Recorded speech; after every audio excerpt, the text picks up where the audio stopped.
Chapter 1841, Abyssal Spirit Dragons. This was a very peculiar-looking creature that resembled a giant lizard with an oversized head that made up approximately a third of its body, the total length of which was over 50 meters. Even among abyssal creatures, this was quite a massive unit. Its forelimbs were very thick and powerful, and it was lying flat on the ground. Its entire body was covered in dense grey scales, and what was most worthy of interest was its eyes, which were bulging outward and seemed to be comprised of countless compound eyes that were glowing with eerie blue light. In the instant that this abyssal creature emerged, bright blue light suddenly erupted out of its eyes, forming a blue light barrier that encompassed its entire body. Immediately thereafter, it abruptly vanished on the spot. At the main control center, Guanzi had constantly been keeping tabs on the images of the front lines, and after receiving news that the powerful beings from Shrek Academy and the Tang sect had already set off, he heaved a sigh of relief. However, he was then greeted by the sight of that massive abyssal creature disappearing into thin air. What happened? How did we lose sight of it? Activate all the surveillance cell tools. We can't afford to allow it to conceal itself. In the instant that the giant creature disappeared, the fine hairs on the back of Guanzi's neck immediately stood up on end. He was instantly able to sense that this abyssal creature was extremely dangerous. All of the surveillance cell tools were instantly activated, but right at this moment, an extremely sharp screech suddenly rang out from within the abyssal passageway. The screech released devastating sound waves that instantly spread across the entire battlefield, and even with all of the thunderous explosions taking place, the screech was still clearly audible. Even Guanzi in the main control center was struck by a burst of ringing in the ears, and his mind went completely blank. Guanzi was a limit Douluo, yet even he had been affected by the screech, and the normal soldiers on the battlefield naturally fared far worse. In the instant after the screech rang out, all of the attacks directed at the battlefield became completely chaotic and directionless. The soul lasers were no longer concentrated, and soul missiles were sent flying in all directions. Taking advantage of this opportunity, around a dozen more of those giant lizard-like creatures emerged from the abyssal passageway before also vanishing one after another. After those giant lizards came a humanoid figure, who would be very handsome in appearance, except his eyes were bulging out of their sockets and glowing with dark blue light. Looking at his facial features alone, he bore a strong resemblance to Tang Wuling, but his face was currently twisted in vengeful fury. This was none other than the Spirit Sovereign, and he was utterly livid. During the Eternal Heaven Blast, he had been in the scope of the attack. He didn't think that a weapon wielded by humans would be so powerful. In that instant, he was struck by a sense of pressure similar to the kind he felt in the presence of the Holy Lord. After that, he was wounded in a terrifying explosion. He had immediately tried to flee into the abyssal passageway, but he was still heavily injured. Aside from the Holy Lord, this was the first time that someone had injured him. He had always treated his body as his most precious asset, and the injuries he sustained infuriated him to the extreme. Man's understanding of abyssal creatures was still limited, and unbeknownst to the human race, not all abyssal creatures could be resurrected without paying a price. It didn't matter for those low-tier abyssal creatures as they possessed no intelligence, only battle instincts, and they didn't care if they died. However, the higher the abyssal life form, the more care they took to look after themselves. This was because once they died, an identical being would be reborn in the abyssal plane, and that being would also be very similar to them in power. However, this would take a very long time, and most importantly, that being would be someone entirely different. For example, if the Spirit Sovereign were to perish, another Spirit Sovereign would be born in the second level of the abyss, but that new Spirit Sovereign would arise from the evolution of one of his brethren. That abyssal being would absorb the abyssal energy he left behind to complete their evolution, so in a practical sense, he would still be dead. After rising to their positions of power, which high-tier abyssal being would be willing to die? From the Holy Lord's perspective, it didn't matter who his servants and subordinates were, but that certainly mattered to those high-tier abyssal creatures. Thus, the Spirit Sovereign had been completely incensed by the injuries he had sustained. He was a powerful being who possessed divine origin realm spiritual power, yet he had almost fallen to a surprise attack. This was something that had never happened before. During this second phase of the battle, an abyssal being of his caliber was supposed to have only come out after the battlefield had stabilized, but he had chosen to return right away. The Holy Spirit cult had already told him that the blast had most likely been unleashed by Eternal Heaven, and that there was only one Eternal Heaven in this world. Thus, the fear in his heart was erased, leaving only vengeful fury. That screech was a full-scale indiscriminate attack that he had unleashed with all his might, and in some of the places on the battlefield with lackluster soundwave defenses, countless federal soldiers had already been stunned to death, while even more had been injured to different extents. The Spirit Sovereign's face was slightly pale, but after letting loose that devastating roar, all of his frustration had been vented, and he was feeling much better. Right at this moment, a silver figure descended from the heavens, and a familiar aura appeared before him. The silver dragon spear was devouring the abyssal energy on the battlefield, while its wielder was appraising the Spirit Sovereign with an intense gaze. The Spirit Sovereign's eyes narrowed slightly at the sight of Guyuna. It's you.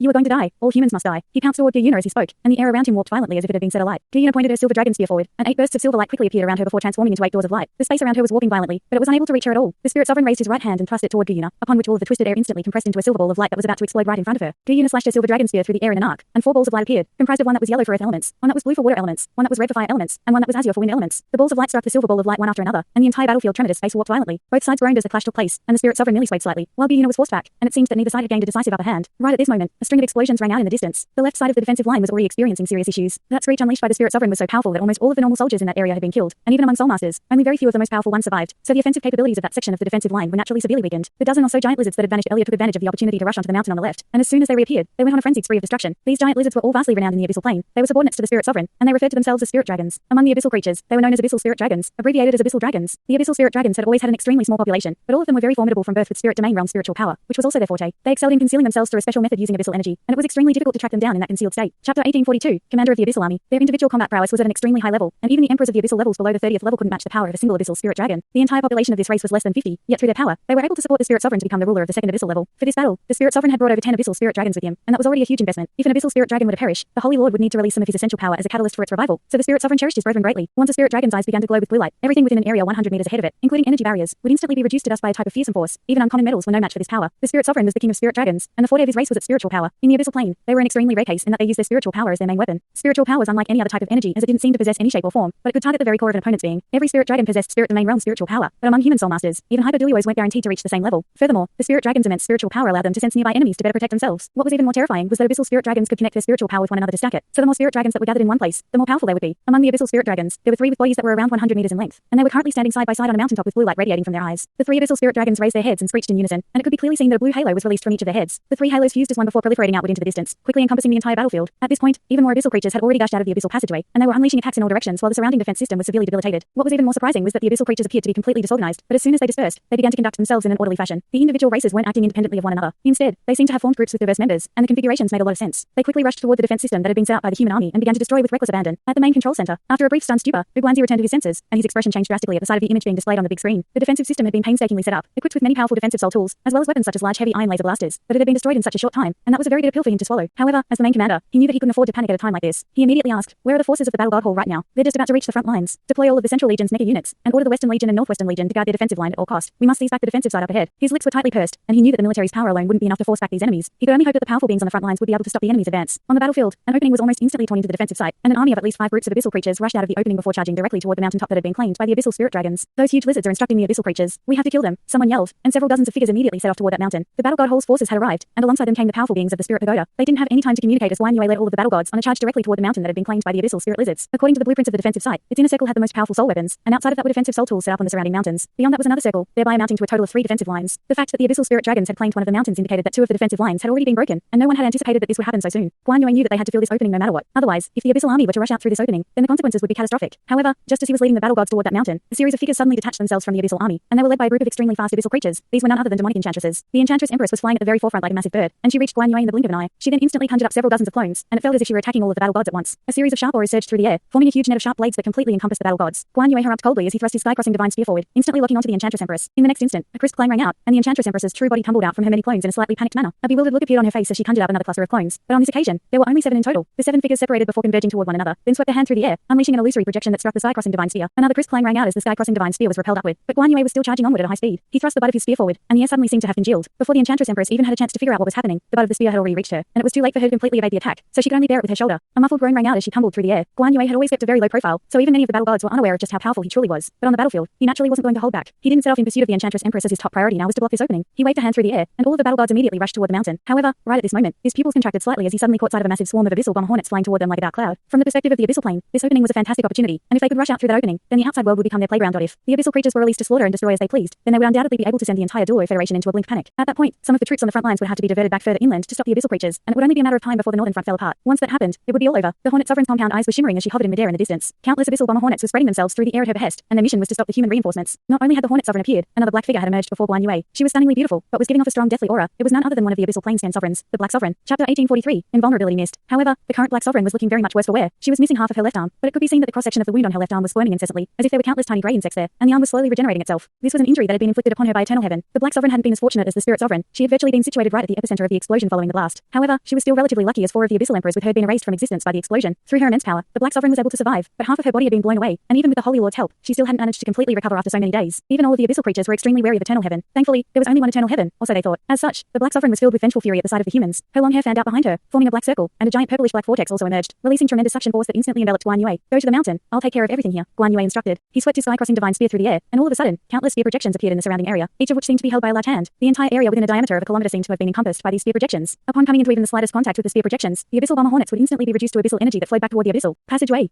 Those countless spear projections seemed to have become the ruler of this domain, and even the Black Sovereign's expression changed slightly upon seeing this. But the vortex behind her only grew darker and more forbidding. The tremendous suction force being released by the vortex devoured close to half of the spear projections, and at the same time, she sped toward Guan Yue as she thrust a palm forward, while the vortex behind her devoured everything in her wake. Guan Yue took a step to the side, then swept his sky-crossing divine spear upward, and a streak of silver light slashed through the very air, causing the suction force to pass by on either side of him. Spear projections erupted forth before combining as one to pierce directly toward the Black Sovereign. In response, the Black Sovereign transformed into an illusory figure that continued to speed toward Guan Yue, quickly reaching a position above him before thrusting her palm downward. The entire weight of the sky seemed to be imbued within her palm, and even with Guan Yue's powers, he couldn't help but sink downward slightly. However, he didn't withdraw his spear. Instead, he continued to thrust it forward before violently stirring it through the air. A giant vortex immediately swept over a massive section of the abyssal bomber hornets in the distance, causing them to explode violently, thereby alleviating the pressure on the battle gods that were reinforcing the mountain. In the face of the oncoming palm, Guan Yue suddenly performed a front somersault before whipping his right leg through the air to engage the Black Sovereign in a head-on clash. He descended while the Black Sovereign rose to a higher altitude, but in that instant, Guan Yue donned his suit of four-word battle armor to nullify the power of that palm strike. He had calculated everything to perfection, and this was not just a reflection of his power, but also of his high battle IQ. Meanwhile, more powerful beings of the abyssal plane and the Holy Spirit cult were rushing out of the passageway, but the powerful beings of the Spirit Pagoda had also arrived, and a fierce battle instantly broke out. One branch of the abyssal army had already rushed to the second defensive line, and they were being led by a massive guardian longhorn beetle. The beetle had its wings spread open, providing an umbrella of protection that spanned close to 100 meters in diameter. A huge number of abyssal creatures of all species were under its protection, and all of them were high-tier abyssal creatures such as demonic enchantresses, while low-tier abyssal creatures like four-clawed bats and six-clawed bats weren't entitled to this honor. All of the cannon fodder-type abyssal creatures had already spread across the entire battlefield, charging onward to shield the guardian longhorn beetle from attacks. The concentrated artillery fire was able to destroy a large number of abyssal creatures, but they would simply return to the abyss as streams of energy. Finally, the guardian longhorn beetle reached the foot of the mountain, and at this point, its massive exoskeleton was already riddled with wounds. Right at this moment, a huge abyssal spirit dragon emerged from beneath its exoskeleton, and the abyssal spirit dragon's eyes instantly turned a dark blue color. On this occasion, it hadn't concealed itself. Instead, it opened its mouth and released a cloud of blue mist directly toward the human troops on the summit of the mountain. The mist was very viscous and instantly encompassed the abyssal creatures at the foot of the mountain. As the mist descended upon them, all of the abyssal creatures immediately began to transform. The 4-clawed bats evolved into 6-clawed bats, and their eyes turned a menacing crimson color as they charged onward without any regard for their own lives. A layer of faint blue light had also appeared over their bodies, acting as suits of armor to protect them. The other abyssal creatures also began to quickly evolve under the blue mist, then began to launch an assault. Surrounded by the abyssal creatures, the abyssal spirit dragon sped onward, and with every few steps it took, it would release another mouthful of dense mist. This was invulnerability mist, one of the abyssal spirit dragon's most powerful abilities. Under the coverage of this mist, the energy of all abyssal creatures would begin to churn and boil, and in that state, the abyssal creatures would instantly ignite their own latent potential, thereby allowing them to evolve and grant them fearlessness, as well as significant boosts in offensive and defensive prowess. In particular, their defenses would be bolstered by at least threefold. Of course, a price had to be paid for such drastic boosts. The effects would only last 30 minutes at most, following which all abyssal creatures that had benefited from the mist would suffer severe backlash. For low-tier abyssal creatures, this backlash was lethal, and even high-tier abyssal creatures would be left completely feeble and unable to engage in further battle. However, this wasn't an issue for the abyssal army. 30 minutes of extremely heightened power was enough. This wasn't the main direction that the abyssal creatures were attacking so initially. The human army didn't pay this branch of the abyssal army much attention. However, they soon discovered an issue, which was that their reconnaissance was failing. Under the cover of the dense mist, all reconnaissance efforts were rendered ineffective, essentially leaving the defensive deaf and blind. With the mist, the abyssal creatures that underwent the most drastic transformations were the bands. Bands were already like hulking meat mountains, and as the mist descended upon them, they grew from around 10 meters tall to roughly 15 meters in height. Furthermore, chunks of grey enamel began to appear all over their bodies, forming what were essentially suits of armor. What was most terrifying of all was that bands normally had a glaring weakness in the form of their lackluster speed, but under the influence of the invulnerability mist, their speed was tripled, and even while scaling mountains, they were moving just as quickly as if they were charging along flat ground. The bands led the abyssal creatures toward the mountaintops, and the same situation was unfolding in all directions. The battle guards had only just reached the summit of the most important mountain when they were met by the mocking gaze of the 3 abyssal spirit dragons that were leading the abyssal army. The 3 abyssal spirit dragons opened their mouths in unison to release invulnerability mist that encompassed the entire mountaintop, and all of the abyssal creatures that had just arrived immediately began to undergo all types of transformations. A guardian longhorned beetle was only able to protect an area with a diameter of around 100 meters in the past, but under the influence of the invulnerability mist, their bodies swelled to over twice their original size. A battle god's large-scale attack landed on its body, but was only able to trigger some faint ripples. Having just enjoyed a drastic boost in speed, the abyssal army reached the mountain summit in the blink of an eye, and before the battle gods even had a chance to unleash an assault, the troops on the mountaintop were already all dead. Chapter 1844, The 3 Spirit Dragon Kings. In the absence of Guan Yue, first battle god Aoru naturally became the leader of the battle gods, and he immediately realized just how important these abyssal spirit dragons were to the abyssal army upon witnessing this situation. The abyssal spirit dragons were capable of boosting the overall power of the abyssal army by over twofold, and with that in mind, Aoru immediately raised both hands up into the air as he donned his suit of 3-word battle armor. We have to take out those big lizards.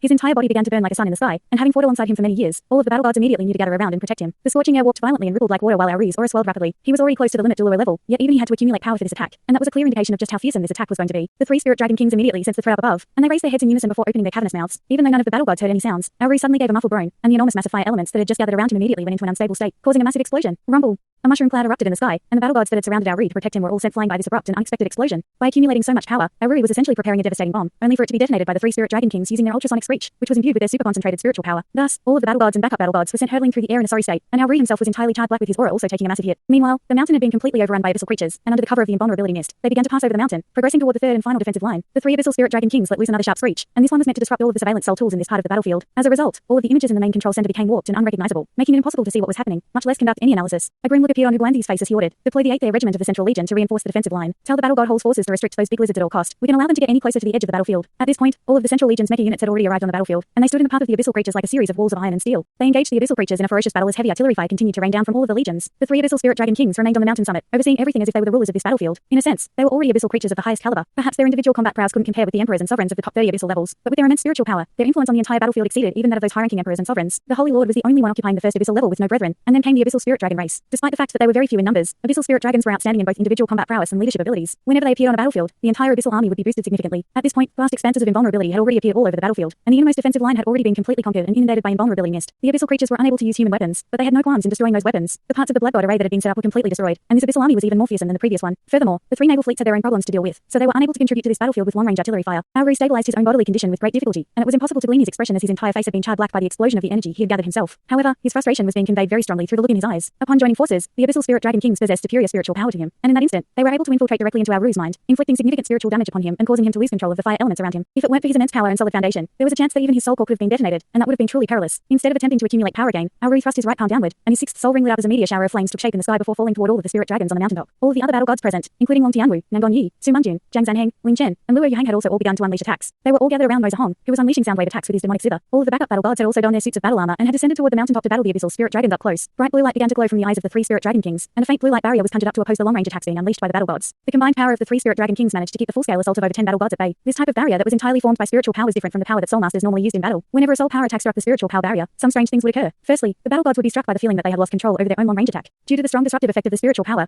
that they had imbued into their soul skills would instantly be dispelled. Without their control, there would be no way to guide the attacks. Even though the spirit dragon kings couldn't immediately seize control over the attacks and use them against their opponents, it was well within their ability to make the attacks disperse in all directions. Thus, the bombardment unleashed by the battle gods was presenting a very spectacular sight to behold, but it wasn't actually accomplishing anything. Long Tianwu turned to Aoru, and said, "This isn't going to work, boss. Our long-range attacks can't pierce through their spiritual power barrier, so we'll have to engage them in melee combat. You cover us from the rear. I'll lead everyone and charge into the barrier. The backup battle guards won't be able to hold their own, so they need our help." At this point, the backup battle guards had already reached the mountain summit and were battling the army of abyssal creatures. However, all of the abyssal creatures had become drastically more powerful as a result of the invulnerability mist, and the backup battle guards were quickly surrounded. Even further away, a large number of mechas were firing explosive artillery shells to combat the abyssal bomber hornets. The dense artillery fire was holding back the abyssal bomber hornets, but the hornets were also preventing the mechas from reinforcing the defensive line. The hornet sovereign's objective was very simple. She had to stall the reinforcements and help the abyssal army take over the second defensive line as quickly as possible. At this point, over 20 abyssal emperors had already entered the battle. Just as Long Tianwu was about to rush into the fray, Aru grabbed onto his arm to stop him and said, "We can't rush into battle blindly. If we get entangled in the battlefield, then that would have a detrimental overall effect. There's no way that this spiritual power can recover as quickly as our soul power. Let's pile on the pressure and see just how long they can disrupt us for." All right. The 18 battle guards immediately increased the intensity of their attacks upon hearing this, and all types of soul skills rained down from the heavens in a frenzy. As it turned out, Aru was correct in his judgment. Under normal circumstances, spiritual power was definitely expended at a faster rate than soul power, especially when it came to maintaining large-scale abilities like this spiritual power barrier. Furthermore, recovery for spiritual power was also slower than it was for other forms of energy. Thus, only several minutes later, the three abyssal spirit dragon kings were finally struggling to withstand the assault, and some of the battle guards' attacks were beginning to land on the mountaintop to kill abyssal creatures, thereby alleviating some pressure for the backup battle guards. Just one more push.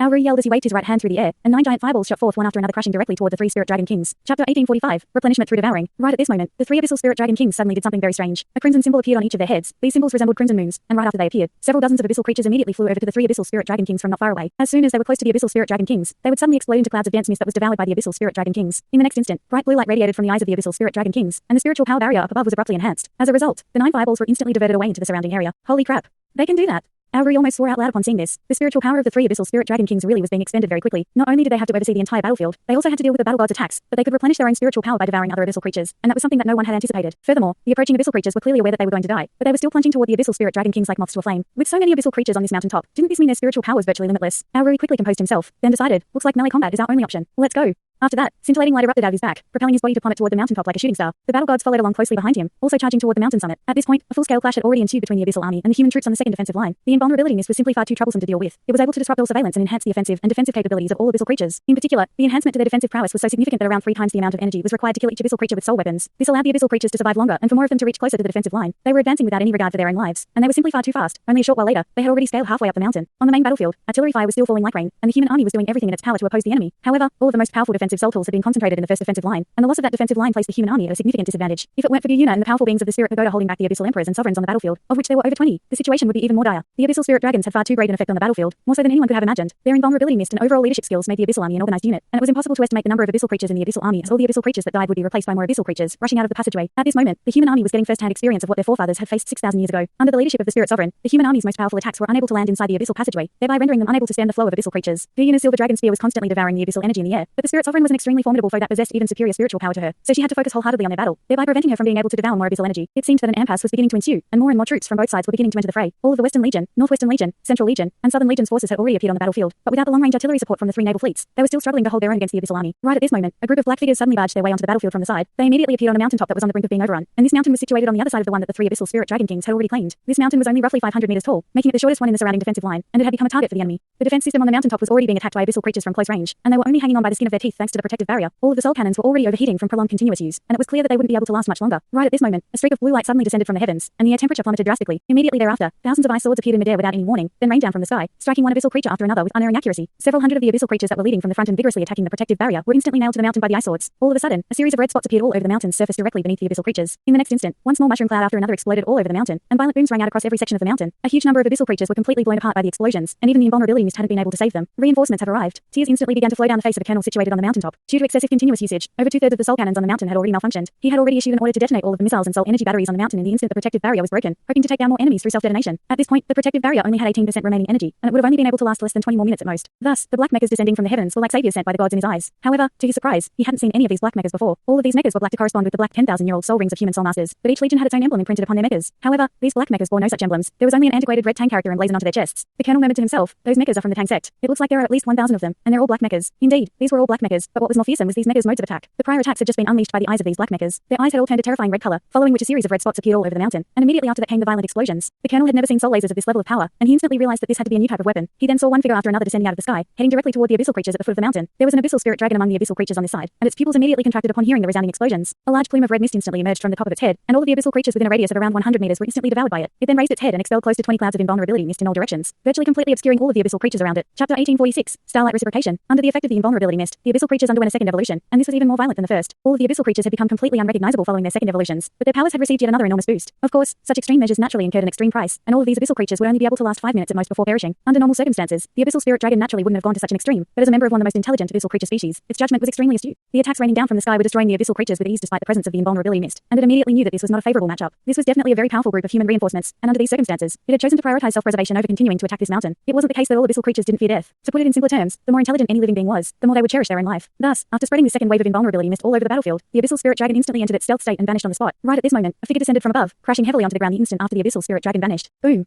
Devastating explosive power intermingled with an extremely sharp aura reduced all of the mutating abyssal creatures within a radius of several hundred meters into dust. As the dust settled, a figure emerged. It was none other than saber god Douluo. What a quick little rascal. Sima Jinkai harumphed coldly. His target was none other than that abyssal spirit dragon, but it was too cunning, completely concealing its aura under the invulnerability mist to help it escape. In a one-on-one battle, perhaps it would have been able to keep Sima Jinkai at bay, but there were more powerful beings arriving. Wu Zhangkong had unleashed a flurry of ice swords with his Skyfrost sword, and he was now hovering in midair, appraising the entire battlefield. They had arrived on the battlefield with the mega squadron of the Tang sect, while Long Yeyu and the other limit Douluos had gone to the spirit pagoda side, assisting them in facing the powerful abyssal emperors and sovereigns. Even Wu Zhangkong had been stunned by the sight of attacks unleashed by the Tang sect's black makers. The lasers that they had shot out of their eyes were simply devastating. Right at this moment, the sky suddenly darkened, and bright stars began to appear up above. Streaks of vibrant starlight descended from the heavens, encompassing a large section of the battlefield. Even the invulnerability mist was unable to keep out the starlight, and there was no need to lock onto any targets as the starlight was shining down over a large area. As a result, the abyssal army down below was instantly plunged into chaos. Following their second evolutions, the abyssal creatures had become immensely powerful, but they had also been driven to insanity and would instinctively slaughter everything around them until the remaining 5 minutes of their lives ran out. As the starlight illuminated their bodies, they completely lost their sense of direction, and instead of charging forward, they began to stumble around in all directions. As soon as the abyssal creatures bumped into one another, their slaughter instincts would take over. A massive mutated six-clawed bat had just torn through a barn's eyes, and in retaliation, the barn furiously tore the six-clawed bat to shreds. However, during this process, a piece of the six-clawed bat's body struck a nearby demonic enchantress, which instantly severed the barn's neck in a fit of fury. Similar scenarios were taking place throughout the area, illuminated by the starlight, and the abyssal army was plunged into a state of complete chaos and violent bloodshed. Wu Zhangkong waved a hand through the air and said, "Leave everything here to the Tang sect's mechas. We have to reinforce the battle god hall." They were constantly being informed of the situation on all parts of the battlefield through their soul communicators, and at this moment, the most important section of the battlefield was the one where the battle gods were fighting. Only in that area had the abyssal creatures already rushed through the second defensive line and was currently attacking the third one. Under the protection of the Hornet Sovereign and the three Spirit Dragon Kings, the abyssal creatures had been able to inflict heavy losses upon the human army, leaving the Tang sect's mechas behind to mop up the battlefield here. Wu Zhangkong led his elite group toward the battle gods. At this point, the battlefield over at the battle gods' side was already extremely chaotic. The three abyssal Spirit Dragon Kings were still gathered together, posing immense problems for the battle gods with their powerful spiritual disruption and control abilities. Furthermore, all of the abyssal creatures on the battlefield had been enhanced to an incredible degree under their control. Among this branch of the abyssal army was a large number of high-tier abyssal creatures, including black empresses, demonic enchantresses, evil sickles, and 6 guardian longhorn beetles. Just a single cloud of invulnerability mist released by the abyssal Spirit Dragon Kings was able to elevate the powers of these high-tier abyssal creatures to be close to the level of abyssal emperors. The battle gods were also very formidable, but all of them had to constantly be on their guard against spiritual disruption from the abyssal Spirit Dragon Kings. Their immense spiritual power would often temporarily stun the battle gods, in which case they would only be able to rely on the defenses of their battle armor and assistance from their allies to keep them safe. Both sides seemed to be evenly matched, but this wasn't what the battle gods wanted. They had to defeat their opponents as quickly as possible to prevent the abyssal army from advancing further outward. The third defensive line had already raised the alarm, and a large number of troops were already being sent there for reinforcement. However, there were over 10 abyssal Spirit Dragons here, and with their presence, the situation was looking extremely dire. An opening was about to appear at any moment now. Currently, the 3 Spirit Dragon Kings were having an even greater effect than the Spirit Sovereign, as they were dominating the entire battlefield. Wu Zhangkong, Sima Jinkai, Lan Muzi, Tang Yunmeng, and Shrek 6 monsters were rushing to the scene as quickly as they could. From the sky above, it was virtually impossible to see anything as everything was concealed under dense invulnerability mist, thereby preventing them from tracking down the abyssal Spirit Dragon Kings. What do we do, Zhangkong?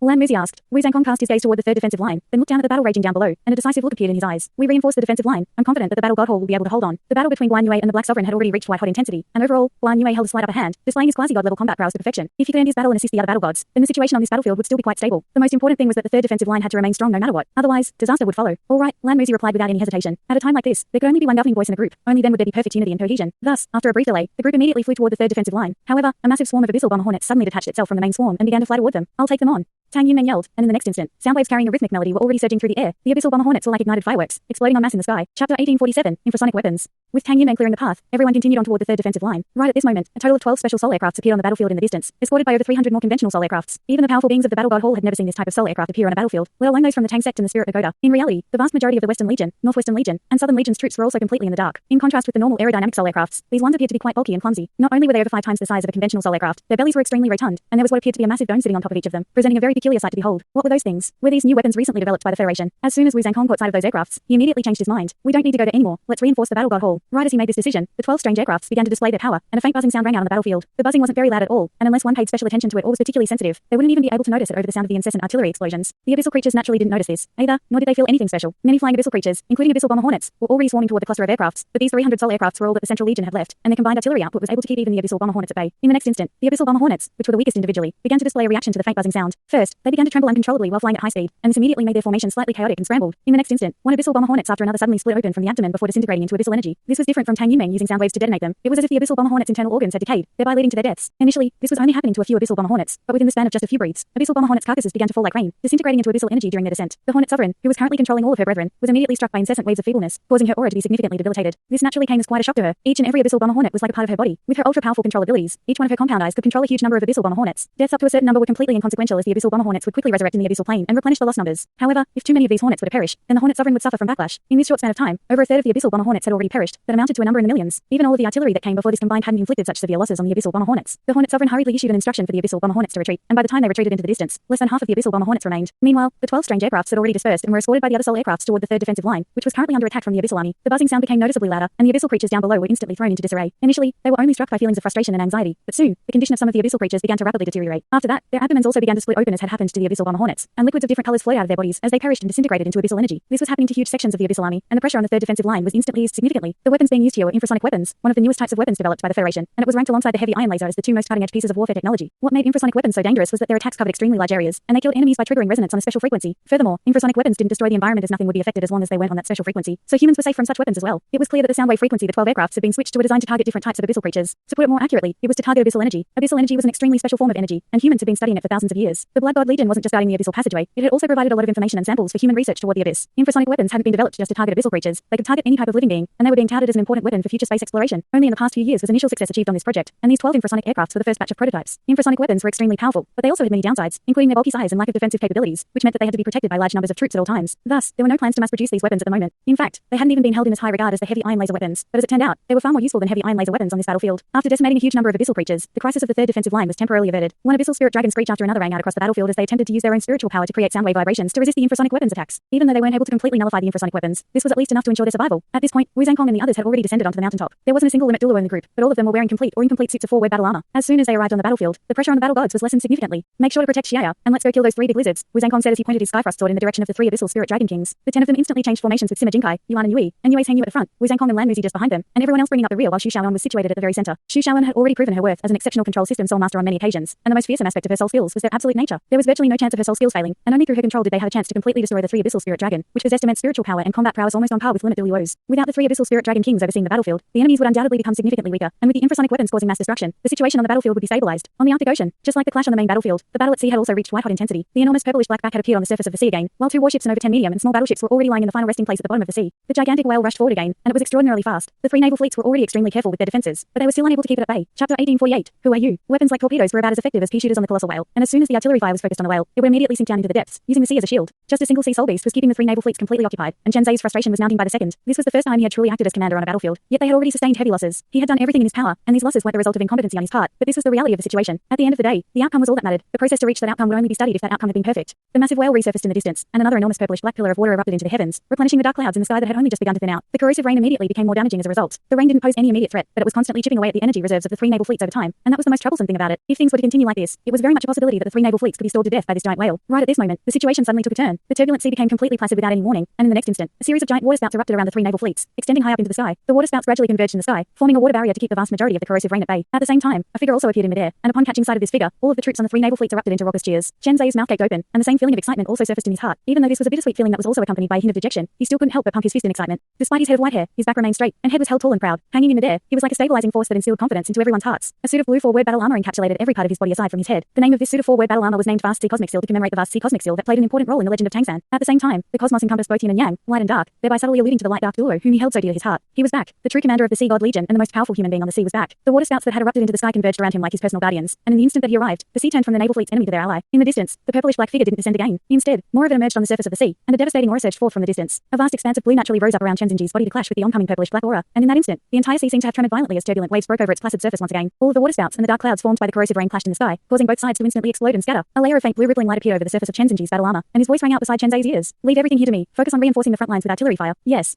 Chen Zai replied before immediately ordering the 3 naval fleets to retreat. This was a clash between quasi-gods, and it was bound to be extremely destructive. Chen Zai didn't know where the giant whale had come from, but what was certain was that only his father had a chance of stopping it. Chen Zingji's arrival instantly filled Chen Zai with a strong sense of security. He had always wanted to be independent, but only now did he truly realize just how heavily he had always relied on his father deep down in his heart. Even more than reliance, he was full of confidence in Chen Zingji. In his eyes, following Yan Ming's passing, his father had already become the most powerful being in this world. In the wake of Yan Ming's demise, the discussion of who was now the most powerful soul master naturally arose. Some had proposed that it was Kayangyu Diding, some championed Cao Daja, and there were all sorts of opinions being thrown around, but the one whom most people thought was deserving of this title was none other than Chen Zingji. Regardless of whether it was the spirit pagoda Kayangyu Diding, or the Tang sect representative Cao Daja, or the Shrek Academy only representative Long Yayu. All of them seemed to be lagging behind the seasoned quasi-god that was Chen Zhenji. Perhaps only the combination of the heartless Douluo and the amorous Douluo would be able to defeat him, but at their level, it was very unlikely that they would ever clash. Chen Zhenji very rarely appeared in battle, and even if he did, there was virtually no one powerful enough to force him into unleashing the full extent of his power. Despite his long period of inactivity, the opinion that he was the most powerful being in this world was treated as a fact in the Sea God Legion and even the entire Federal Navy. This was also why the Federation didn't dare to do anything to him, even though he was essentially directly responsible for the loss of eternal heaven. This was perhaps an opportunity for him to truly claim the title of the most powerful being in this world for himself. Chen Zhe was confident that his father could do it. He was the closest being to godhood on the continent. The three naval fleets slowly backed away, and the gigantic whale did nothing to stop them. It merely hovered in midair while its roar shifted incessantly. Chen Zhenji was praising it with an intense gaze. As long as he was on the sea, his powers would be infinitely approaching those of a god, but their initial clash hadn't instilled him with much confidence. This enormous whale had superior affinity with the sea than he did, and even among sea soul beasts. This was the first time Chen Zhenji had ever felt something like this. What exactly was this massive whale? It was definitely something that stood above the quasi-god level. Chen Zhenji was naturally well aware of his own capabilities, and even though they seemed to have been evenly matched in that clash, he knew that he had come off second best. He had enhanced himself with multiple soul skills and unleashed the full extent of his power, but the whale seemed to have only unleashed a probing strike in retaliation. When had such a powerful being appear in the sea? Could it be that this really was a legendary 1 million-year-old soul beast? Who are you?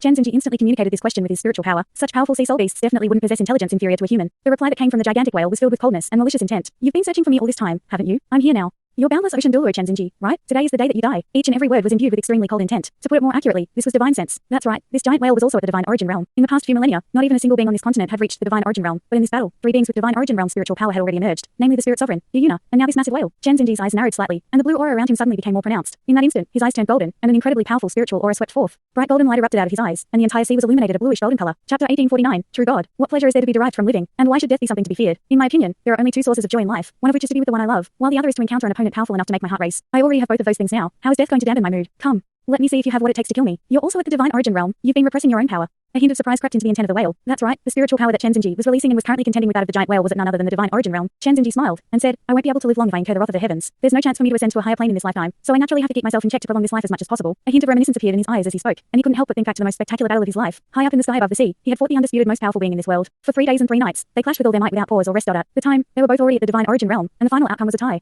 That's right, Chen Zhenji had once had a tied battle against Atlas Douluo Yanning. Only, the 2 of them knew the final outcome of that battle, and following the battle, Chen Zhenji announced publicly that he had lost to Yanning, thereby cementing his position as the most powerful being in the world. In reality, there had been nothing separating them in that battle. Even though they had fought above the sea, their battle had taken place at such a high altitude that the assistance Chen Zhenji received from the sea was completely negligible. Thus, Chen Zhenji really wasn't much weaker than Yanning, and Yangning's powers were enhanced in the sky. However, he already owed Long Yayu too much, and he didn't want others to place him above Shrek Academy, so he had announced his defeat to the world. Yanning hadn't offered any clarification or explanation. To them, the outcome of that battle wasn't important. What was important was the objective that they were trying to accomplish. Just as the limit Douluos of the Spirit Pagoda and the Holy Spirit cult were searching for an opportunity for ascension, they were also searching for the same opportunity on that occasion. The Atlas Douluo and Boundless Douluo had battled in the hope that perhaps a clash between the 2 most powerful beings in the world would help one or both of them break through the quasi-god bottleneck to attain godhood. Of course, the outcome had been downright beautiful. When they tried to break through the limits of this realm, they felt nothing, completely emptiness. Perhaps they were already powerful enough to become gods, but their power wasn't sufficient to create a place that could contain a god, which would be a divine realm. Without the guidance of the divine realm, they could only remain on the Douluo continent regardless of how powerful they became, and they would be forced to continue to live under the restrictions of the plane. During that period of time, both Chen Zhenji and Yanning had been extremely dejected. That was already the best idea they could think of, yet it had still failed. Chen Zhenji was someone from the same generation as Long Yayu, so he was older than Yanning. Upon reaching the divine origin realm, a part of them had already reached the godly level, so the plane would be paying them particularly close attention. Thus, both he and Yanning chose to restrict their own spiritual power in order to avoid having to contend with the plane, thereby allowing them to live longer. However, in the face of this formidable foe, Chen Zhenji couldn't afford to restrict himself any longer. Indeed, following Yanning's passing, Chen Zhenji was the undisputed most powerful being on this plane. At the very least, that was the case for now. It's always been a regret of mine that I was unable to battle Yanning, but it seems that your powers aren't inferior to his. I'll make you the final sacrifice to fulfill my breakthrough.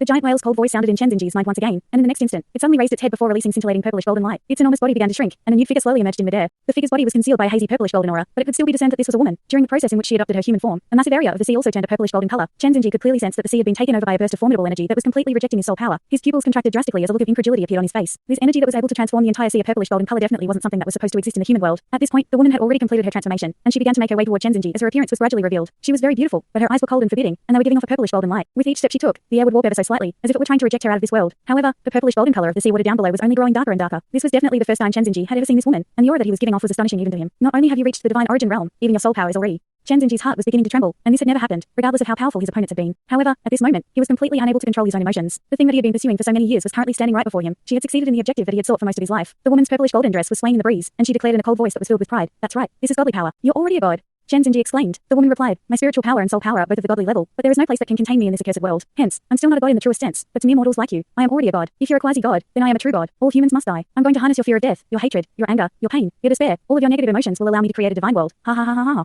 She suddenly burst into deranged laughter, and the entire sea trembled beneath her. Chen Zhenji's heart was filled with astonishment, and he asked, "Who are you?" The last time anyone on this continent had reached the true god level had been Spirit Ice Douluo Who Are You Out, and this level was only half a step away from godhood. It was extremely difficult to attain divine origin realm spiritual power, but spiritual power was something that was naturally present in the human body, so there was always a chance for someone to reach that level. However, soul power was different in that it belonged to this world. In order to reach the legendary rank 100 in soul power, the first thing one had to do was break through the restraints of this world. Only then would they be able to reach the true god level. However, that was certainly no easy feat. It was almost impossible for a single person to contend with an entire plane. Even some of the weaker gods would find this a very tall order. Chen Zhenji had attempted to make this breakthrough himself, and he had done so with the assistance of Atlas Douluo Yanning. They were the 2 most powerful quasi-gods of this world, and both of them had reached the divine origin realm, yet they had still failed in the end, and that was already sufficient testament to just how arduous this task was. Chapter 1850, Demon Sovereign. However, there was a supposed true god currently standing right before him. If someone else had been in Chen Xinji's shoes, they would most likely think that she was merely bluffing. However, it was exactly because Chen Xinji had once been close to that level that he knew that she was telling the truth. She really had already reached the godly level. All that she was missing was a god seat. She was like a miraculous existence, yet this miracle was being presented so clearly to him. Even more importantly, she seemed to have reached this level as a soul beast. Throughout human history, there had been no records of any soul beast ever reaching the godly level. Even the leader of the 10 great beasts, beast god Tian, hadn't managed to reach those heights. If this woman's true form were that massive whale, then she would undoubtedly be a sea soul beast. It was said that the founder of the Tang sect, Tang San, had once killed a 1 million-year-old deep-sea demonic whale king, but even the deep-sea demonic whale king in those records hadn't been as large as this creature. It would all make sense if she really had already reached the godly level. Due to the lack of human interference, apex predators among sea soul beasts could survive more easily than the most powerful soul beasts on land. But even so, it simply wasn't a simple task to attain godhood. Who am I? The woman chuckled coldly. You've been looking for me for a very long time, haven't you? Surely you don't need me to tell you who I am. Chen Xinji was struck by a sudden sense of realization, and he exclaimed, You're Demon Sovereign of the Holy Spirit Cult. The woman smiled, and said, You're a smart man. That's right, I am Demon Sovereign. I bet you didn't think that the leader of the Holy Spirit Cult that you've been pursuing all this time would be a soul beast, much less a sea soul beast. Indeed, Chen Xinji was shocked beyond words. Just as Demon Sovereign had said, never had it occurred to him that the leader of the Holy Spirit Cult would be a sea soul beast. It was no wonder that no one had heard anything about the rise of this Demon Sovereign, but she had suddenly appeared at the top of the Holy Spirit Cult, and even the likes of Infernal King Douluo, Hariso, and Ghost Emperor had been willing to serve her. It looks like you were successful with the Blood River Godslayer array. After all, Chen Xinji knew that Demon Sovereign clearly hadn't broken through the restrictions of this realm through her own power. It was through harnessing the Blood River Godslayer array's power that she was finally able to reach the true god level. A bone-chilling look appeared in Demon Sovereign's eyes upon hearing this. I succeeded. I would have actually succeeded if I just had a bit more time. You accursed humans cut me off at the most critical juncture. Otherwise, I would have devoured the lives of you humans and those abyssal creatures to create the embryo of a divine realm. You humans ruined tens of thousands of painstaking preparation, so all of you have to die. I'm going to use all of your lives and the entire plane's resentment toward me to create another Blood River Godslayer array. Chen Xinji finally understood what was going on upon hearing this. Demon Sovereign had been the mastermind behind everything. She had opened the passageway and drawn the abyssal creatures into this world, not to assist the abyssal plane, but instead to use them to complete her Blood River Godslayer array. Creating a divine realm was a monumental task, yet only by creating a divine realm would god seats come into existence. Even the weakest and smallest divine realm had to be supported by an enormous amount of energy. So where did this energy come from? The sacrifice of 10 million souls had only just barely managed to create the Blood River Godslayer array. Where would the rest of the required energy come from? Her goal wasn't just to destroy the human world. She was even plotting against the abyssal creatures. She was going to use the Blood River Godslayer array to devour all of the humans and abyssal creatures that she attracted, creating the foundation of her divine realm. All of the living beings in the northernmost region would become stepping stones for her in her pursuit to create the divine realm. And if she were to succeed, she would undoubtedly immediately devour the entire Douluo plane to strengthen her divine realm, just like the Holy Lord was aiming to do. This was the full extent of her plan. Having connected all the dots, everything became clear to Chen Xinji. Ever since the Holy Spirit cult and the Spirit Pagoda had colluded to bomb Shrek City, this sinister plot had already unfolded. Everything that happened next, including the attack on the Blood God Legion and the triggering of the Abyssal Tide, was all working toward this ultimate goal. It didn't matter that their attack on the Blood God Legion ultimately proved to be unsuccessful. What was important was that they had managed to secure contact with the abyssal plane through that abyssal passageway. Finally, the two worked together to create a second abyssal passageway, thereby resulting in this battle. It was also at that time that the Blood River Godslayer array was finally unveiled, and with the power of the array, Demon Sovereign was able to expand the abyssal passageway further to allow in more abyssal creatures. In her eyes, everything, including the abyssal and human armies, were prey for her to devour. However, even she had failed to anticipate just how powerful Eternal Heaven was. It was even more fearsome than the other two Godslayer missiles combined. Finally, she had completed the vast majority of her plan and attained godly power. She launched an attack on the human army, drawing out more powerful human and abyssal beings. Yet just as she was about to devour them all with her Blood River Godslayer array, the Eternal Heaven blast arrived. That explosion destroyed the Blood River Godslayer array, and her ambitions and hope along with it. With her godly power, she was able to escape from the array just in the nick of time, but her dream of creating a divine realm had been completely shattered. This made her livid with rage. Never did she think that such a powerful abyssal army led by the Spirit Sovereign, who possessed divine origin realm spiritual power, would be unable to withstand even a single attack. The Blood River Godslayer array was destroyed, and most importantly, the situation that she had manufactured had been ruined. How was she going to be able to set up another scenario where so many powerful abyssal creatures were gathered together in one place? The abyssal creatures clearly weren't going to give up, so she could only help them destroy the human race first before finding another opportunity to create the Blood River Godslayer array again. After that, she would have to think of a way to create her divine realm. However, this would make everything a lot more unpredictable and volatile, and that was why she was harboring such intense fury. At this moment, Chen Xinji could feel chills running down his own spine. At the same time, he was struck by a feeling of deep gratitude toward the Tang sect and Shrek Academy. If they had been as selfish as the Spirit Pagoda and chosen not to use Eternal Heaven, then the entire Douluo star would be doomed once this insane woman created her divine realm. Thankfully, Eternal Heaven had been used at the most critical juncture, giving everyone a sliver of a chance to turn the tables. Even though Demon Sovereign had already reached the true god level, she was still affected by the restrictive power of the plane and hadn't managed to create a divine realm. Thanks so much for watching this video.